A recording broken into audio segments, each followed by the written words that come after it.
Du 8 au 10 novembre 2018, Abidjan est la capitale mondiale des technologies de la transformation des noix brutes de cajou à travers le SIETA, le Salon international des équipements et des technologies des transformations de l'anacarde. Cette troisième édition se déroule autour du thème « Transformation de l'anacarde, une mine d'opportunités pour l'autonomisation de la jeunesse africaine ». Pour une Afrique forte et solidaire, c'est le thème de l'édition 2018 du Forum international du commerce et de l'industrie d'Abidjan. La rencontre est placée sous le parrainage du ministère du Commerce, de l'Artisanat et de la promotion des petites et moyennes entreprises. Initié par le PASRES, un symposium a réuni ce jeudi des experts nationaux et internationaux autour du thème « Développement de l'énergie solaire photovoltaïque en Afrique à l'horizon 2030 ». Nous y reviendrons. Bienvenue à toutes et à tous. Une page de religion pour ouvrir ce journal. À Abidjan, les fidèles de l'église de Jésus-Christ des Saints des derniers jours étaient en fête ce jeudi. Dans 2 ans, ils auront un saint temple pour y élever leurs prières. Le premier coup de pelle du premier temple de l'église de Jésus-Christ des Saints des derniers jours a été donné ce jeudi à Atoban dans la commune de Cocody. C'est un reportage de Léon Gilbert, Diori Junior, commenté par Nadia Ewunou.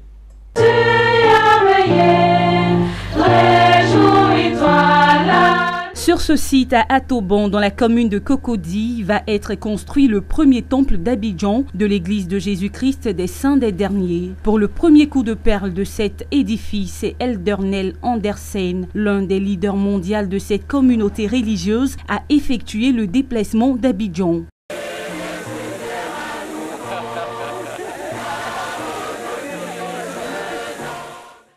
Les travaux vont durer un peu plus de 2 ans. Les promoteurs l'annoncent déjà comme l'un des édifices religieux les plus parfaits de la Côte d'Ivoire. Il sera bâti avec les meilleurs matériaux venus du monde entier. La direction générale des cultes salue l'initiative. C'est le lieu de remercier, de féliciter et d'encourager les initiateurs de ce projet qui, au-delà de rapprocher les fidèles de leur lieu de culte, ça rime avec la volonté du gouvernement de procéder à une meilleure organisation du monde culturel en Côte d'Ivoire afin de permettre l'épanouissement de chacune des communautés qui le composent. Pour les saints des derniers jours de Côte d'Ivoire, c'est un jour exceptionnel car les temples représentent le lieu par excellence où ils pourront adorer Dieu, faire des baptêmes par procuration pour leurs ancêtres décédés, se marier pour le temps et l'éternité. Pour l'apôtre Nel Andersen, il est la matérialisation de l'éternité. La construction d'un saint temple n'a lieu que lorsque le Seigneur révèle à son prophète qu'il y a un peuple juste, prêt et mûr pour ses buts sacrés. La construction de ce temple signifie que le royaume rétabli de Dieu sera établi ici à Abidjan et toute la Côte d'Ivoire jusqu'à ce que le Seigneur revienne sur la terre. Les fidèles de Côte d'Ivoire ont dit leur joie de voir se réaliser un rêve caressé depuis 35 ans. Le temple, c'est la maison de Dieu, à l'image de ce qu'on avait dans l'Ancien Testament, qui avait été annoncé, construit plus tard par Salomon. Et c'est ce même standing, ce même standard qui est poursuivi jusqu'aujourd'hui, puisqu'il s'agit du même Dieu. Donc pour nous, avoir un temple en Côte d'Ivoire aujourd'hui, c'est quelque chose d'historique, de très fort, et qui aussi est un symbole de sainteté. Nous y allons pour faire beaucoup d'ordonnances pour nous-mêmes en tant que famille, pour nos parents. Donc le temple est le symbole de l'église de Jésus-Christ des Saints des derniers jours.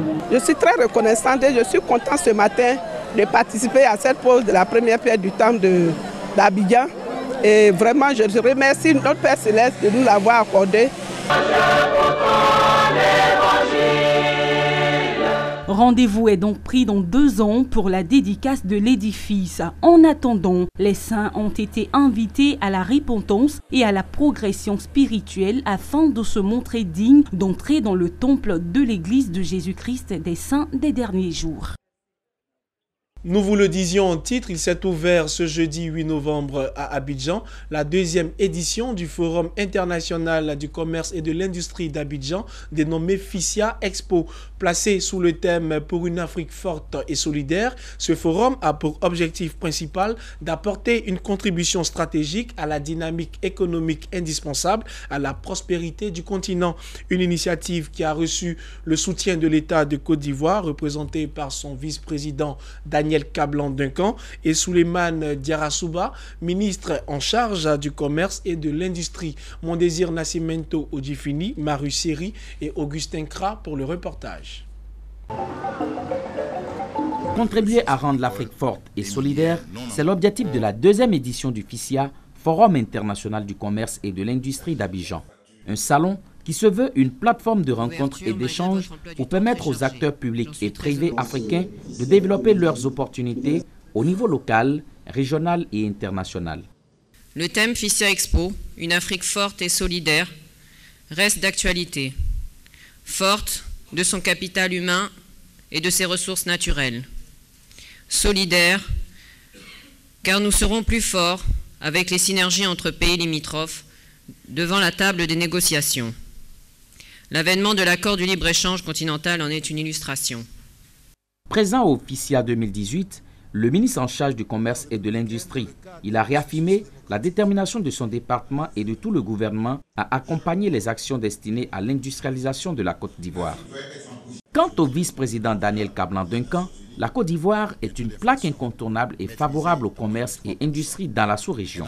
Et les chiffres le montrent si bien, a-t-il indiqué. Ainsi, à titre d'exemple, pour le cacao, dont la Côte d'Ivoire, le premier producteur mondial, avec 2 millions de tonnes, il a été prévu donc de porter la première transformation de 33% à 50%. Et je crois que la même approche aussi est faite pour l'anacarde, où nous comptons, conformément aux instructions du président de la République, faire en sorte que la Côte d'Ivoire transforme 100% de ce produit au plus tard en 2025. La Côte d'Ivoire est donc une terre d'avenir et d'investissement. C'est pourquoi je me félicite de la tenue de la seconde édition du FICIA, qui représente une excellente occasion pour présenter les opportunités d'investissement offertes par la Côte d'Ivoire. Le FICIA, Forum international du commerce et de l'industrie d'Abidjan, va durer 3 jours.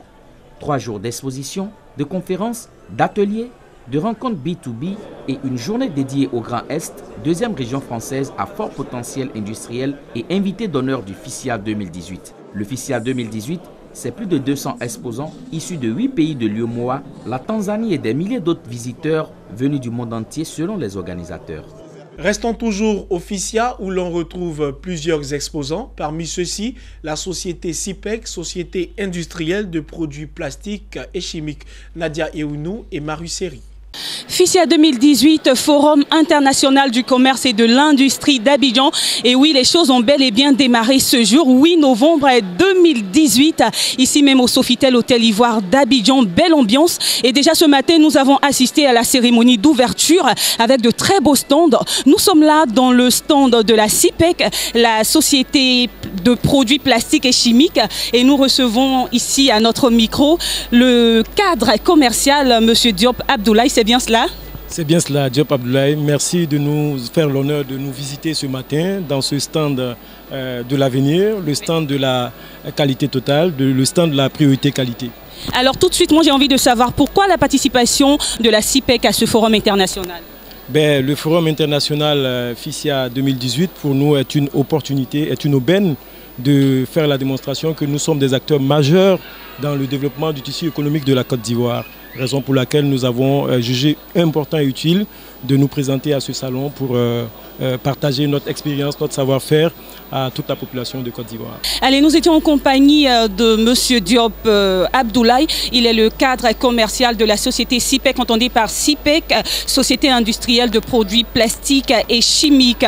Voilà, c'était Nadia Eounou pour le compte de Business 24 Africa. Nous étions là, ici au FICIA 2018, Forum international du commerce et de l'industrie d'Abidjan pour la cérémonie d'ouverture. À part le FICIA, le salon international international des équipements et des technologies de transformation de l'Anacarde a également ouvert ses portes ce jeudi du côté d'Abidjan. L'épineuse question de l'emploi des jeunes en Afrique s'invite à ce rendez-vous économico-commercial. Pour preuve, le thème de cette 3e édition est Transformation de l'Anacarde, une mine d'opportunités pour l'autonomisation de la jeunesse africaine. 30 pays participent à ce salon international. L'ouverture de cette 3e édition du CIETA s'est déroulée en présence du vice-président de la République de Côte d'Ivoire, Daniel Kablan-Duncan. C'est un reportage de Lucien Sbokwa et Richard Akeke. Le palais de la culture d'Abidjan, transformé en la capitale de l'Anacarde, le temps d'un salon. C'est ici que 3 jours durant, le Salon international des équipements et des technologies de transformation de l'Anacarde, CIETA, va cristalliser toutes les actions des acteurs du secteur de la noix de cajou. 30 pays participent à cette grande messe des affaires et de réflexion sur l'avenir de la filière. Et pour cette 3e édition, il n'y a pas de doute, l'accent sera mis sur la transformation de l'Anacarde, une mine d'opportunités pour l'autonomisation de la jeunesse africaine. Cette 3e édition du CIETA a la particularité d'être couplée avec la réunion du conseil d'administration de Komkachou qui s'est tenue hier et la 12e conférence annuelle de l'Alliance du cajou africain, ACA. Le CIETA 2018 est donc la convergence de tous les événements majeurs qui impactent la vie de la filière cajou en Afrique. Cette convergence est une volonté de l'ensemble des structures et institutions œuvrant dans le secteur du cajou d'apporter de la valeur ajoutée au CIETA et en faire un événement propice au business du cajou au sens vertical comme au sens horizontal. Le vice-président de la République de Côte d'Ivoire, Daniel Kablan-Duncan, a rehaussé de sa présence l'ouverture du CIETA, histoire d'affirmer la volonté du pays à aller à la transformation. Il ne faut pas seulement compter sur l'extérieur, mais aussi sur nos entrepreneurs locaux. Nous avons vu tout à l'heure qu'il y a des machines qui ont été mises en place par les Ivoiriens et dont le coût s'échelonne entre 10 à 20 millions et qui peut permettre donc de faire toute la chaîne. Moi, je crois que c'est vers ça qu'il faut aller. On a des entrepreneurs locaux qui fabriquent, qui ont des capacités de fabrication de 3 000, 5 000 tonnes. Et si on les dissémine dans toutes les régions productives de Côte d'Ivoire, notamment dans la moitié nord de la Côte d'Ivoire, on peut donc arriver peut-être plus rapidement à la transformation d'abord des 50%, mais aussi, comme le président l'a souhaité, arriver pourquoi pas au 100% en première transformation d'ici 2025. C'est qu'en Côte d'Ivoire, 25 000 paysans vivent de la noix de cajou avec une production d'1 600 000 tonnes en 2018. L'institutionnalisation du Salon international des équipements et des technologies de transformation de l'Anacarde, tous les 2 ans par le gouvernement ivoirien, s'inscrit dans le cadre des actions visant à promouvoir le développement de la transformation de l'Anacarde en vue de créer davantage d'emplois et de richesses pour les femmes et les jeunes. Au-delà de la Côte d'Ivoire, c'est tous les pays producteurs africains qui rêvent de la transformation. Le Salon international des équipements et des technologies de transformation de l'Anacarde, CIETA, est ouvert au grand public jusqu'au samedi 10 novembre. Un symposium de dimension internationale s'est également ouvert ce jeudi à Abidjan, initié par le programme d'appui stratégique à la recherche scientifique PASRES. Ce symposium réunit des experts nationaux et internationaux autour du thème « Développement de l'énergie solaire photovoltaïque en Afrique à l'horizon 2030 ». L'objectif est de mettre l'accent sur l'utilisation des énergies renouvelables. C'est un reportage signé Franck Kwasi et Didier Guédé, commenté par Lawani Babatunde.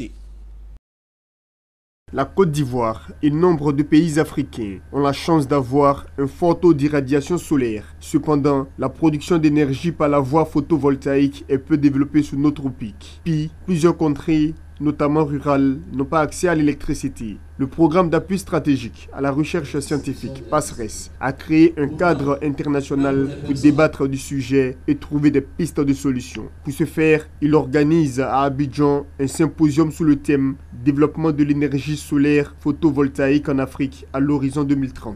Plusieurs experts africains et européens vont plancher sur la question durant 2 jours. On s'est rendu compte que pétrole, gaz, uranium, tout cela va finir. Maintenant, qu'est-ce qui peut durer et qui ne finira pas aussi vite? C'est le soleil. Et s'il y a quelque chose que nous avons en abondance, c'est le soleil. On a voulu donner un caractère un peu plus large pour ne pas être cantonné seulement à notre niveau en Côte d'Ivoire. Voilà, donc c'est un problème beaucoup plus général qu'on a voulu aborder pour les pays africains. Comment faire entrer, n'est-ce pas, l'énergie solaire photovoltaïque dans nos habitudes. Le gouvernement, à travers le ministère de l'Enseignement supérieur et de la Recherche scientifique, a apporté son soutien à cet événement. Des discussions, des échanges de connaissances sur les résultats de la recherche dans le domaine permettront de penser le futur concernant le développement de l'énergie photovoltaïque en Afrique et particulièrement chez le pays hôte, la Côte d'Ivoire.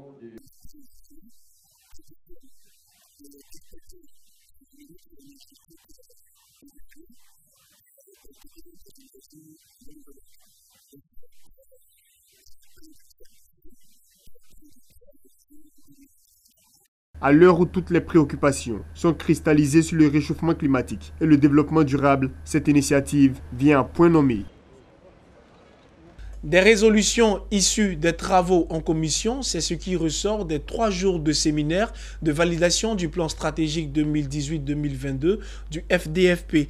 Un séminaire en vue d'un développement harmonieux par une bonne formation adaptée. La cérémonie de clôture s'est déroulée ce mercredi en présence d'un parterre de personnalités du domaine de la formation professionnelle et autres délégués régionaux du même secteur. Ariane Touré et Kra Augustin.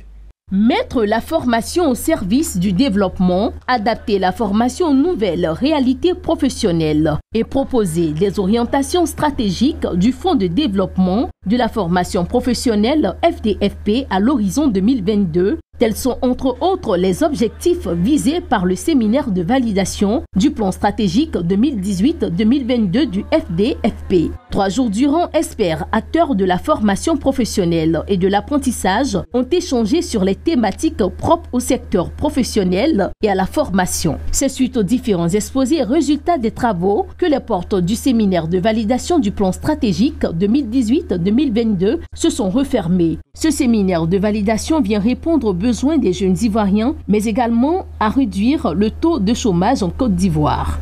Il y a un besoin d'insertion professionnelle, mais cela ne peut se faire, n'est-ce pas, en vase clos. Il faut que les structures étatiques soient en collaboration avec les structures privées, de telle sorte que, n'est-ce pas, les formations soient adaptées, n'est-ce pas, au monde du travail. Ce plan donc est extrêmement important pour la Côte d'Ivoire parce que au cœur de nos préoccupations, il y a les besoins d'amélioration du capital humain. Le Fonds de développement de la formation professionnelle FDFP souhaite à travers ce séminaire mettre en place un plan quinquennal stratégique. Il s'agit entre autres de créer une dynamique de coopération entre acteurs économiques d'un même secteur en vue de répondre à des demandes communes et transverses. Il s'agit également de donner aux 13 branches professionnelles récemment structurées le statut d'acteur associé du FDFP. Nous pensons qu'un tel séminaire est un carnaval de travail. Ma qualité de directeur régional, nous travaillons sur des tests. Et ce que nous venons de faire, c'est la mise en place des tests forts pour rendre nos institutions fortes. Ce séminaire de fonds de développement de la formation professionnelle a donc permis d'échanger des idées et de dégager des problématiques, présenter les résultats des travaux en commission afin de valoriser les ressources humaines. Mesdames et messieurs, c'est la fin de ce journal. Merci de rester fidèles à Business 24 Africa.